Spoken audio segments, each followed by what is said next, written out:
paz do Senhor, turminha. Tudo bem com vocês? Eu espero que vocês todos estejam bem, né? Se cuidando, né? Em meio a esse tempo aí difícil, né? Hoje a gente vai dar sequência a mais uma aulinha, né? Que esse trimestre, todo mundo sabe, né? Que a gente está trabalhando os amigos de Jesus, né? Você é um amigo de Jesus? Eu sou amiga de Jesus, porque eu busco sempre ter um relacionamento com Ele. Espero que você aí em casa também, né? Onde quer que você esteja aí me assistindo, você possa ser um amigo, escolher Jesus como seu amigo, tá? Hoje será a aula 12, que vai falar sobre um amigo irmão, né? Tem amigos mais chegados que irmão, a palavra do Senhor fala, né? E a gente vai descobrir, né, nessa aulinha, quem é esse amigo irmão aí, tá bom? Olha, o nosso texto de referência, ele tá em Atos dos Apóstolos, né? Capítulos 15, do 13 ao 20, tá? Vamos lá, dar sequência nessa lição, tá maravilhosa ela. Essa lição fala que Jesus teve 2 irmãos, ele não era filho único, ele tinha 2 irmãos, né? Que era Tiago e Judas. Lembrando que esse Judas não é o que traiu Jesus, tá bom? Esse é um outro Judas, tá? E a gente sabe que Jesus, ele quando ele nasceu, ele já começou, né, a ter assim, um destaque, um diferenciamento, né? Mesmo sendo que o ministério dele só começou com uns 30 anos, né? Aos 30 anos de idade, mas ele já, né, ele se dedicava, gostava de ouvir a palavra, né? Então ele já era meio diferente. E a gente sabe que eu mesmo tenho um irmão. Se você tem em casa, você vai entender o que a tia está tentando falar. A gente tem um irmão, a gente conhece ele. E aqui na lição fala que eles, por mais que eles viam que Jesus, sabiam dos milagres que Jesus tinha feito, ainda tinha aquele, né? Será que ele mesmo é o Messias, o prometido, né? E quando Jesus, Tiago então fazia as coisas, tudo, mas não tinha aquela certeza, né, de quem era mesmo Jesus, se ele era mesmo, né, o Salvador, né? E aí, o que aconteceu? Ele foi, Jesus morreu, né? Ressuscitou. E foi aí, a partir daí, que Tiago entendeu que ele realmente era o Salvador. E mesmo sendo irmão de Jesus, né? Ele precisou aceitar, né, o Senhor como seu Salvador, né? Ele começou uma caminhada, né? Tiago foi tipo um exemplo, né? Ele sempre pregava para poder a vida cristã, né? Para a gente ter uma conduta, ser diferente realmente, né? Na nossa conduta, a partir do momento que a gente aceitasse o Senhor, né? Então ele sempre orientava as pessoas, né? E Jesus, quando ele deixou aqueles discípulos ali e Tiago passou a fazer parte, né? Vamos dizer aí, dessa divulgação do Senhor, né? De falar sobre o Senhor, do amor. Ele tinha um zelo muito grande em cuidar da igreja, né, de Cristo, dos irmãos, né? Então, essa lição, ela vai falar sobre isso, né? Sobre a gente aceitar o Senhor, né, como seu Salvador. Eu não sei se você já é cristão, já serve ao Senhor, né? Ele nasceu ali na mesma família, mas ele só teve uma mudança mesmo, quando ele aceitou realmente que o irmão dele, né, também era o Salvador, né? Porque eles eram irmãos do mesmo pai e da mesma mãe, né? Porém, ele também era o Salvador, né? O Salvador da humanidade, né? Que veio para libertar, né, as pessoas. Então, que eu e você possa abrir o nosso coração todos os dias, buscar ser amigo do Senhor a cada momento. Aqui na nossa lição fala a respeito de João, né? No livro de João 4:42 diz assim, na parte B, olha, e sabemos que ele é de fato o Salvador do mundo. A gente já sabe, né? Nas igrejas fala, né? Jesus está voltando para buscar a sua igreja. Jesus é o nosso Salvador, é Ele que cura, é Ele que salva, é Ele que liberta, né? Então que você, independente da sua idade, né? Se você ainda não aceitou o Senhor, né? Aceita, né? Aceita, levanta a tua mão e creia que Ele é o teu Salvador.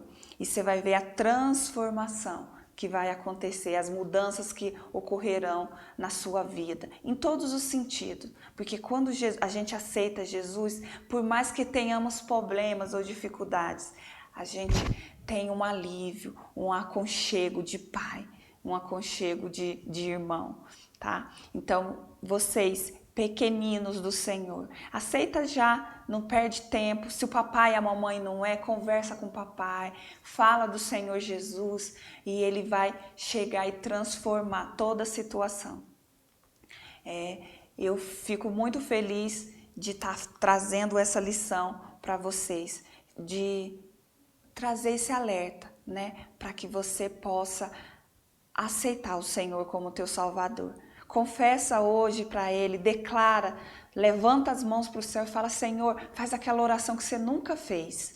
E o Senhor vai te abençoar, tá? Você vai ter uma vida, uma caminhada com o Senhor. Seja amigo do Senhor, leia a Bíblia, fale com Ele em todo o tempo, ore mais, busque o Senhor de todo o teu coração. Amém? Fiquem todos com a paz do Senhor, que Deus abençoe a cada um de vocês, o lar de vocês. Amém? Fiquem com Deus. Beijinho no coração.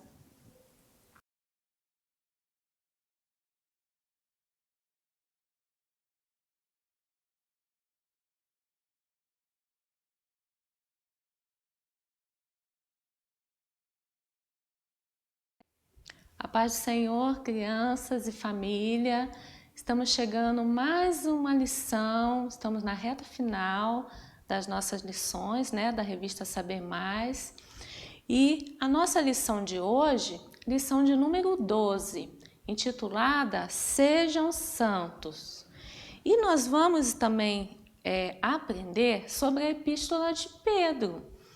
E vocês vão aí acompanhando com as suas Bíblias, vai estar no 1 Pedro 1-5.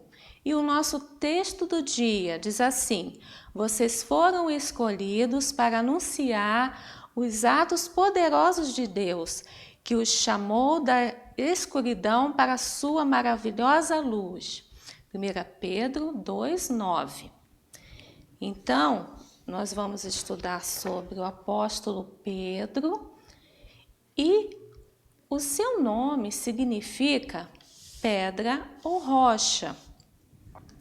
E Jesus deu esse nome a ele, tem esse significado, porque mais à frente Pedro teria de ser uma pessoa firme, uma pessoa decidida e não podia ser mais uma pessoa inconstante. Por isso o significado do seu nome deveria ser como uma rocha. Então, os dois tópicos da nossa lição de hoje vai falar sobre aprendendo com o sofrimento e a importância do testemunho cristão. Pedro foi muito importante na igreja primitiva.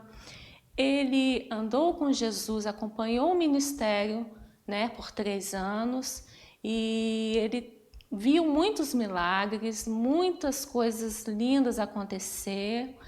Ele teve experiências dele mesmo, ruins e boas, mas ele continuou, né? No final das contas, deu tudo certo. Ele conseguiu fazer a vontade do Senhor. E aí, ele foi um dos que deu exemplo, né, naquela região lá, para os gentios não judeus. E vocês sabem que teve um primeiro gentil que se converteu através da pregação de Pedro, que foi o centurião Cornélio. E nessa lição, nessa epístola, ele vai falar muitas coisas relacionadas para que aquele povo pudesse entender a maneira certa de viver, que os sofrimentos faziam parte da vida. Tudo isso a gente vai aprender. Aí Pedro trouxe nessa epístola falando para alguns cristãos que estavam nesses lugares aqui. Que esses lugares são Ponto, Galácia, Capadócia, Ásia e Bitínia. Nessas regiões, o povo estavam se sendo como estrangeiros. Eles não estavam sendo bem vistos, eles estavam sendo acusados. E quando Pedro escreveu essa primeira epístola, havia umas circunstâncias acontecendo ali, muito nesses lugares como em Roma, porque o governador Nero, ali em Roma, ele foi acusado de trazer destruição, de fazer queimar algumas cidades, algumas regiões. E aí as pessoas começaram a acusar que era ele. E aí ele colocou a culpa direcionada aos cristãos, para que as pessoas olhassem para aquelas pessoas como pessoas ruins, pessoas que estivessem fazendo alguma coisa para destruir a cidade, mas na verdade era ele que estava fazendo. Então Pedro, com muita sabedoria, fez com que eles entendessem que aquela perseguição que eles estavam vivenciando, que aquele sofrimento que eles iam ser acusados, porque você ia ser acusado de uma coisa que você não fez. E aí era para eles permanecerem firmes, porque o Senhor Jesus iria dar ali o escape para eles. Então, mesmo que eles fossem hostilizados, eles deveriam continuar ali naquela sociedade que estava querendo defamá-los, que estava querendo fazer com que eles fossem vistos como pessoas não do bem. Então Pedro escreve para que eles pudessem continuar dando testemunho cristão. E até aqui, depois vocês leem aí, em 1 Pedro 4,12, que ele fala isso, que as perseguições e sofrimentos deveriam ser tratados como algo fora do comum. Então, não era para eles deixarem isso afetar a fé cristã deles. Pedro também ressalta nessa lição, nessa epístola, sobre a santidade. E a santidade é porque o nosso Deus é santo. Então, alguns aspectos que Pedro queria que eles entendessem. Como ser um verdadeiro cristão, como ser santo, o novo nascimento, dar testemunho, eleição da igreja, submissão às autoridades e os deveres do cristão. Tudo isso está falando nessa epístola. E nós somos eleitos, como diz lá na primeira carta de Pedro 1:2. Bem, o que a gente mais aprende com essa lição? Que a gente deve viver em obediência à palavra de Deus. Assim como Deus deixou os mandamentos dele para que nós seguíssemos e aprendêssemos a viver em sociedade, em comunidade. E é isso que a epístola mais ressalta, que os cristãos deveriam viver e obedecer à palavra. Então, viver em santidade ao Senhor é uma questão de escolha, que a gente possa saber que o nosso testemunho vai mostrar para as pessoas quem nós somos e que Deus está em nossas vidas. Então, que vocês possam ter aprendido essa lição, muito importante para as nossas vidas. Sejamos santos, assim como Ele é santo. Eu agradeço a oportunidade, em nome de Jesus.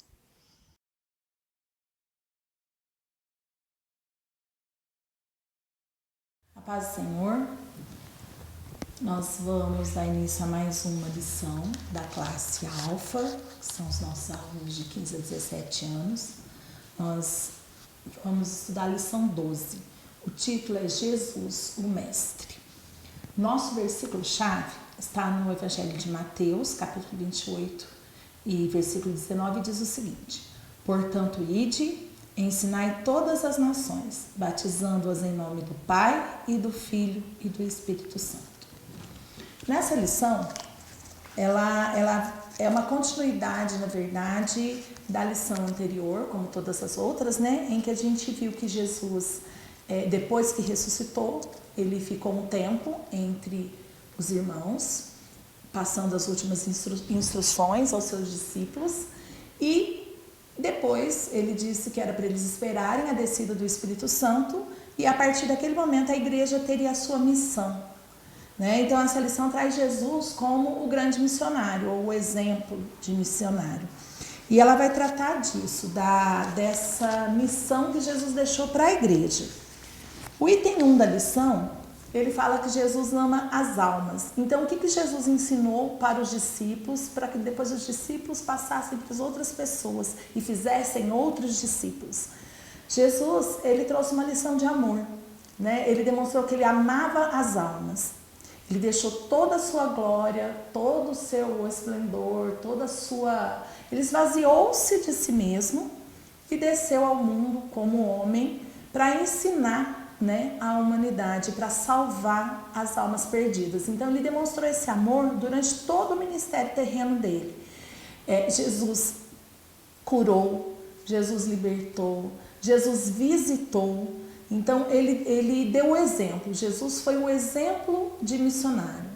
Ele não ficou só falando para as multidões. Jesus, ele tanto pregava para multidões, quando ele pregava para pequenos grupos, quando ele falava também para uma única pessoa, como no caso, por exemplo, da mulher samaritana. Jesus pregou para uma única pessoa, né? Então, era o amor de Jesus, Jesus derramando mesmo do seu amor para toda a humanidade. E esse exemplo deve ser seguido por nós, né? Nós, como discípulos de Jesus, devemos também exercitar esse amor, exercitar isso na nossa vida, deixando esse amor transparecer, né, o amor em ação, transparecer nas nossas ações aqui na Terra. O item 2 da nossa lição, ele tem uma pergunta: quem pregará? Aí a gente pensa o seguinte, que nós somos salvos pela graça, né? Então a salvação, ela é de graça, mas é uma graça por meio da fé. Então, que fé que é essa, né? É a fé de que Jesus Cristo é o Filho de Deus que veio ao mundo e que morreu pelos nossos pecados, mas que ressuscitou e está no céu. Então isso é a fé, é a salvação pela fé. E Jesus, ele faz um desafio, né, para os discípulos, falando assim para eles. É um versículo muito, muito conhecido, né? Na verdade não é Jesus, né? Na verdade foi Paulo, né, que fala que como que as pessoas vão ter fé em Cristo? Como que elas vão saber que foi Cristo que nos salvou e que Cristo ressuscitou? Alguém tem que falar, né? E para alguém falar, as pessoas, então, elas têm que ouvir, e para elas aprenderem. É aquele versículo que diz que como, pois, invocarão aquele em que não creram, e como crerão se não ouviram falar daquela pessoa, né? Então, alguém precisa falar. Esse alguém pode ser você, pode ser eu, aliás, devemos ser eu, deve ser você. Nós é que devemos levar essa mensagem, nós devemos ter esse compromisso, e é isso que Cristo espera de nós. Então, Deus, ele espera que nós sejamos obedientes à sua voz, ao que ele deixou aqui, obedientes aos ensinamentos de Jesus, e que também façamos e sigamos o exemplo que Jesus deixou, de levar a palavra dele, a salvação, àqueles que não conhecem. Nós devemos ser essa voz. Então, quem pregará? Eu, você e todos aqueles que aceitaram Jesus, porque todos nós devemos ser missionários, todos nós somos missionários. Aliás, um grande teólogo, um pregador muito conhecido, ele já morreu, mas ele é muito conhecido, chamado Spurgeon, ele diz que todo cristão ou é um missionário ou é um impostor, né? Por quê? Porque todos nós, se nós somos cristãos, automaticamente nós devemos ser missionários. E aí a gente tem que lembrar que missionário não é só aquele que vai fazer missões, as missões transculturais, né? Que missão a gente faz no nosso dia a dia, na escola, com os nossos amigos, no trabalho, a todo momento. Jesus, ele deu esse exemplo. Por onde ele passou, ele levou o amor, ele levou essa missão. E a missão da igreja, então, ela é essa, né? Quando Jesus, nos últimos dias dele, ele deu uma ordem, que era para nós irmos e levar o evangelho a toda criatura. A igreja, depois que o Espírito Santo desceu, ela tem esse compromisso com Jesus. Ele deixou isso para nós fazermos. Essa é a nossa missão, né? Só que a nossa missão, ela não termina pregou e a pessoa aceitou Jesus, né? A nossa missão, ela vai além, porque ele falou para fazer discípulos. Existe uma pesquisa da Igreja Assembleia de Deus que de cada 100 pessoas que aceitam Jesus, 5 permanecem na igreja após 5 anos, né? Então, o que está faltando, né? Nós somos responsáveis também por ajudar as pessoas a criarem essas raízes cristãs. Nós somos responsáveis por, né, ajudar essa pessoa a dar os primeiros passos e firmar nos caminhos de Jesus. Então, é evangelizar e discipular. Essa é a missão da igreja. Na epístola, acho que é 1 Pedro, pessoal, ele fala que o fato de falar de Jesus, de pregar, de levar as boas novas, os anjos queriam fazer. E Jesus deixou essa missão para a igreja. Então, que nós possamos cumprir o ID de Jesus e lembrar que missão não é só sair da onde você mora. Você pode pregar para o seu vizinho, você pode orar. Na verdade, a obra missionária, às vezes, ela começa com a oração e você pode contribuir. Então, nós podemos cumprir o ID de Jesus, fazer a obra missionária de 3 formas, né? Guardem isso. Pregando, contribuindo e orando. Se puder fazer as 3, melhor, né? Às vezes não dá para ir, mas a gente pode ficar aqui e orar por aqueles que precisam. Eu queria pedir para todos assistam às nossas aulas, leiam a lição, fiquem com Deus, tenham um ótimo dia.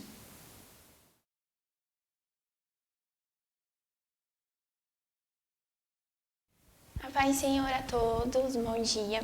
Hoje nós vamos conversar um pouquinho sobre a nossa lição de número 12, que é a ética cristã e os direitos humanos. O nosso versículo do dia vai estar em Zacarias 7:10, que diz assim: Não oprimais a viúva, nem o órfão, nem o estrangeiro, nem o pobre, nem intente o mal cada um contra o seu irmão no seu coração. A nossa verdade aplicada diz que a igreja é a extensão do amor de Deus no acolhimento dos necessitados e oprimidos. Falando um pouquinho a respeito dos direitos humanos, os estudos a respeito dos direitos humanos, eles vieram de muitos anos atrás, mas teve o seu ápice com a Declaração Universal dos Direitos Humanos. Essa Declaração Universal dos Direitos Humanos foi escrita em 1948, após a Segunda Guerra Mundial, porque houve uma preocupação muito grande para que todas as atrocidades acontecidas na guerra não houvessem se repetir novamente. Então, tudo que está dito nessa declaração, nesse documento, vai muito ao encontro com todos os ensinamentos que Jesus nos traz. Então, defender os direitos humanos como cristãos é o mínimo que nós possamos fazer, porque a Declaração Universal dos Direitos Humanos, ela dita um conjunto de princípios, de direitos inerentes à pessoa que não devem ser violados. E nós, como sermos seres humanos feitos à imagem e semelhança do Senhor, nós podemos compreender que Deus teve essa preocupação para que o homem vivesse em sociedade e os seus direitos básicos fossem mantidos, fossem garantidos. Nós vemos em diversas vezes na Bíblia que o Senhor, ele chama a atenção das pessoas, ele chama a atenção dos governantes, principalmente, para que eles dessem esses direitos para as pessoas, né? O Senhor sempre teve essa preocupação com os vulneráveis. E a Constituição Federal, no seu artigo 5º, ela garante e estabelece que todos são iguais perante a lei, sem distinção de qualquer natureza. Então, são assegurados a inviolabilidade do direito à vida, à liberdade, à segurança e à propriedade. E em diversas passagens na Bíblia, principalmente nos evangelhos, que retratam um pouco mais do ministério de Jesus, nós vemos que as falas de Jesus, as atitudes dele são norteadas por palavras como misericórdia, compaixão. Então, em vários momentos, quando o Senhor foi fazer algum milagre, quando o Senhor foi multiplicar os pães, eles falam, e tendo compaixão. Então, o Senhor, ele tinha sempre essa preocupação, e isso reflete em nós como igreja. Então, o Evangelho, ele vai muito além do que às vezes a gente imagina que seja cuidando somente do espiritual. Então, o Evangelho, ele contempla o ser humano em todas as áreas da sua vida, em todas as esferas. Então, cabe a nós, como igreja, que nós possamos nos posicionar, entendendo que o nosso papel não seria cuidar somente do espiritual da nossa comunidade, mas também suprir de várias formas o material do que aquelas pessoas necessitam. Aqui na nossa lição tem um parágrafo que é muito interessante, que diz que pregar a salvação é comissão, mas estender a mão ao órfão e à viúva é a manifestação prática do amor de Deus em nossa vida. Então, como igreja, nós devemos ser esse referencial desse amor sacrificial que Jesus pregou. Então, que as pessoas possam entender em nós, muitas vezes em muitas pregações a gente fala que a igreja é como um hospital, né? E que nós possamos ser vistos assim mesmo, que as pessoas possam nos ver como aqueles que acolhem, aqueles que estendem a mão, independente de quem seja, que nós possamos suprir a comunidade que está à nossa volta, né? E então que nós possamos nos posicionar e entender que existe uma responsabilidade muito grande sobre a nossa vida. O Senhor espera isso de nós e que nós não venhamos falhar nesse aspecto, né? O Senhor colocou essa responsabilidade em nós como igreja, que nós viemos o que é o verdadeiro evangelho, né? Cuidar da viúva e dos órfãos. Então que nós como igreja possamos reconhecer isso. E entendendo que, como nós somos representantes de Cristo na Terra, a nossa missão é entender que existem pessoas, existe uma multidão que está faminta por pão, eles estão famintos por cura, eles estão famintos por muitas coisas que nós podemos saciar isso. A sociedade na nossa volta, principalmente diante de crises que nós estamos enfrentando, como a pandemia e tudo mais que está acontecendo, eles estão aguardando a manifestação dos filhos de Deus. E que, quando eu estava lendo essa lição, isso foi como um despertar para a minha vida e que possa ser um despertar para a vida de vocês também. O que nós estamos fazendo como cristãos, como representantes de Cristo na Terra, no que tange aos direitos humanos, né? O que nós estamos fazendo, olhando as pessoas ao nosso redor que estão sofrendo, que estão necessitados, o que a gente está fazendo para suprir essas necessidades. Então, que o Senhor nos ilumine, que o Senhor nos trace estratégias, que o Senhor nos dê condições para que nós possamos deixar um legado aqui na Terra. Tudo passa, um dia nós não estaremos mais aqui. E que nós possamos viver algo que seja lembrado, que nós possamos marcar a vida das pessoas, levando a salvação principalmente, mas levando também aquilo que eles necessitam, né? Amando o próximo, foi isso que o Senhor deixou claro diversas vezes na passagem dele aqui na Terra. Então, que nós possamos fazer a diferença nas nossas atitudes, na nossa comunidade, no bairro que você vive, começando com coisas pequenas, seus vizinhos, na nossa cidade, e assim o Senhor vai nos levando para lugares grandes, né? Que nós possamos ser a diferença que nós queremos ver no mundo. Muitas vezes a gente fala a respeito da corrupção e muitas coisas, mas se nós começamos mudando o nosso bairro, se nós começamos mudando o lugar onde nós estamos, nós vamos fazer a diferença como cristãos, e assim o nome do Senhor vai ser glorificado através das nossas vidas. E é isso, eu agradeço a oportunidade, Deus abençoe.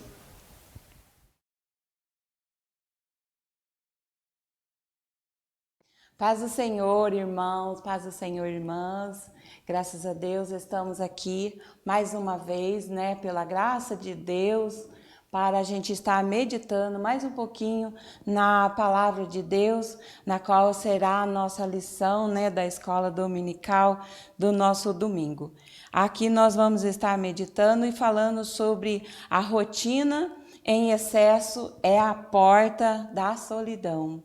E aqui nessa lição nós estamos pegando por base Mateus 6, 25, 36, 33, 34. Então, nós vamos falar sobre este ponto aqui que eu vou ler. Por isso, vós digo, não andeis cuidadosos quanto à vossa vida, pelo que haveis de comer, pelo que haveis de beber, nem por quanto o vosso corpo, pelo que haveis de vestir. Não é a vida mais do que o mantimento? O corpo mais do que o vestido? Bom, aqui é uma pergunta, né? Porque nós andamos tão ansiosos pelas coisas desta vida. E essa ansiedade faz com que a gente atropele todas as coisas. Hoje, então, nós temos uma experiência, porque a nossa vida, devido à tecnologia, as coisas estão cada dia mais rápido e nós estamos correndo, sempre correndo. Não tem tempo para nada. E, bom, chegamos em 2020, no qual nós estamos terminando, e com 2020 vem essa surpresa, né? Que é a paralisação devido ao problema da pandemia. Meu Deus, nesses dias, né, que quando começou, a gente acostumada a correr, ficamos tudo muito doido. O que a gente ia fazer? Parou tudo. O que nós íamos fazer com esse tempo que estávamos parados? Porém, depois fomos dando um jeitinho dali, outro daqui, e fomos nos organizando dentro desse tempo. Um tempo no qual sobrou para nós, porque corríamos tanto, era tanta coisa para fazer, e agora nós vemos que tem tempo para fazer muita coisa e às vezes não fazemos. E isso é o que trata essa lição de hoje, a correria do nosso tempo. Na lição, nós vemos que no livro de Eclesiastes fala que essa correria, esse desespero da gente querer fazer, não passa de uma ilusão. Quando chegar aos 70, 80 anos, vamos olhar para trás e vamos falar, por que corremos? Por que fizemos tanta coisa e não observamos outras que eram principais? Então, antes que chegue esse dia, a gente tem que parar agora e olhar a nossa volta. Nós vemos que a rotina, essa correria, ela tira a nossa força, ela mina a gente. E é isso que a palavra de Deus está trazendo para nós nessa lição. Para que ficar ansioso, correndo, querendo sempre ter mais? E a gente está perdendo o que é de precioso, o nosso tempo. Por quê? O serviço, ele é de uma forma assim. Nós temos a força, o outro tem o serviço e o dinheiro. Nós vendemos a nossa força. A pessoa compra ela e a gente vai e faz. Vendemos o nosso tempo, a gente vai e aplica. Mas chega uma hora que nós temos dentro disso dois tempos para a gente. Um tempo para a gente descansar e um tempo para a gente viver, né, e ter o nosso lazer. Porém, a gente às vezes vende esse tempo também. E ali nós ficamos sem tempo para a gente, sem tempo para a família, sem tempo para as pessoas. E essa rotina nos traz dentro de um quadro de solidão, porque nós já vendemos o tempo normal de trabalho e depois começamos a vender até aquilo que era nosso. Aí nós temos um engano, aquela bobagem de pensar que a gente vai arrumar outro tempo. Porém, a gente vende o tempo que é normal e além daquele tempo, o outro que a gente era para estar tendo para descanso, para lazer, para a família, para a vida. Então, isso causa muito problema de saúde, problemas psíquicos, problemas no forma geral na nossa vida e nos traz solidão. Então, nós devemos estar pensando bem. Nesses dias que nós estamos parados, né? Se você está parado ou se você está trabalhando, compensa eu viver nessa correria, vendendo o tempo que é meu, tirando aquilo que é meu e dando para outros, e isso está fazendo falta na minha vida, é o que a lição está trazendo para nós. Na escola dominical, a gente vai estar aprofundando melhor nos assuntos, vamos estar falando de pontos muito interessantes para nós, pontos riquíssimos, para que a gente possa estar meditando se vale a pena viver nessa correria, se vale a pena a gente vender o tempo que ainda resta para nós. E aí a gente tem que parar e estar meditando nisso, né? Vale a pena correr tanto? Vale a pena viver numa solidão e perder aquilo que é de precioso e depois um dia olhar para trás e ver que perdemos? Bom, gente, é uma lição maravilhosa que a gente está estudando, é uma lição profunda, mas estudando essa pinceladinha para que você veja o que nós estamos estudando e você venha participar da escola dominical aí onde você mora, né? Onde você está recebendo essa mensagem, esse vídeo. Gente, nós estamos chegando, né, no final do ano. Talvez a gente não encontre mais, só o ano que vem. Então, boas festas para cada um de vocês, né? Saúde, se cuide. E até lá então, que Deus abençoe. Amém.